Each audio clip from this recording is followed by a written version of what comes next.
So what's the original story? So the most famous we'll get to, but like it's built on the same grounds that the King Philip's War was fought on, like right at the beginning of the United States and everything.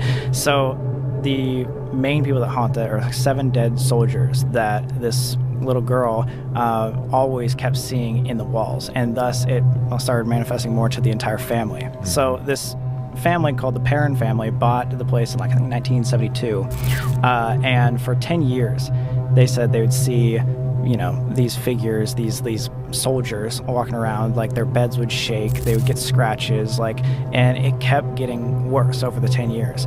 And the crazy part is it got to become famous because of like the final day that like changed it all.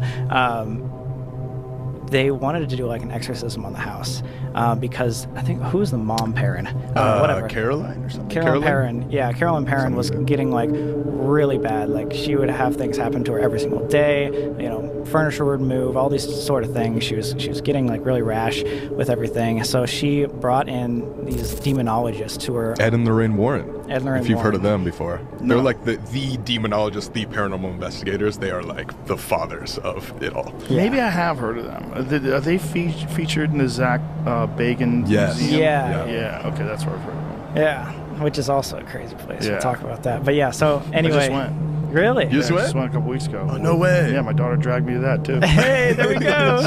Vegas. Yeah, so they were doing this like exorcism, and That's them, yeah. Yeah. Yeah, that's those folks. Okay, And so they do an exorcism there. they were doing an exorcism, and I don't know exactly prior to whatever happened and why they called it. She was just having a bad time, just like, you know, over the last couple of years, and they wanted it to end. And to her claim, she was actually thrown like across the Levitated. entire like room and smashed into a wall to where she had injuries, and they were so angry about that they actually kicked out the demonologist. They punched Ed in the face. Yeah, they punched that guy in the face because they thought he was the guy that was like making it worse, but I think it just like pissed him off. And so that thing, When you say they punched him in the face, you mean the ghost punched him in the face? no, the Perron family. dad, Sorry. the dad did or Oh, something, okay. yeah. The I was Perron like, what? family was like They're getting assaulted? the Perron family, yeah, was like really They punched upset. him in the face because he thought that he threw the wife across the room?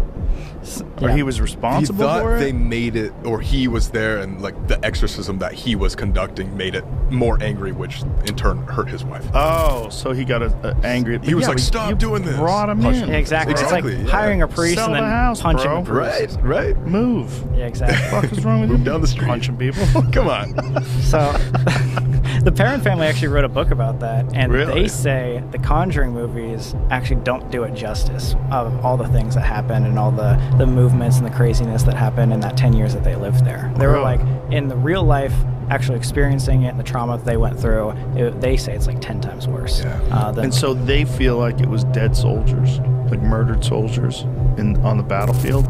I'm Somehow or another, not sure. that's... Well, here's where it gets interesting is they don't know what it is, but they believe it is something more evil or demonic, whatever you believe in, that is like controlling all of these like soldiers and stuff and trapping them.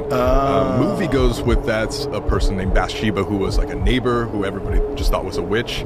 But in real life, it was just known as a demonic possession, but no trace back of like what it was. That's an interesting thing, right? Like, because that's in a lot of these cases. They feel like it's not just ghosts, but it's ghosts that are being controlled by some sort of a demonic entity. Right. And the demonic entity keeps these ghosts there, which is like another layer of belief you have to Right. have. Like, Exactly. you just don't just believe that maybe when people die, their energy gets left behind, and then maybe that energy gets controlled by demons. Exactly. Oh my God. It's now like we're another level. We're so into crazy now. Yeah. I don't know if I'm willing to go there. It gets meta. It gets very meta. But if you did encounter a demon, nobody would fucking believe you. And then hell you would no. be trapped. You would be this person who for the rest of your life, oh, there goes Bob and his fucking demon stories. Yeah. Like no one would buy it.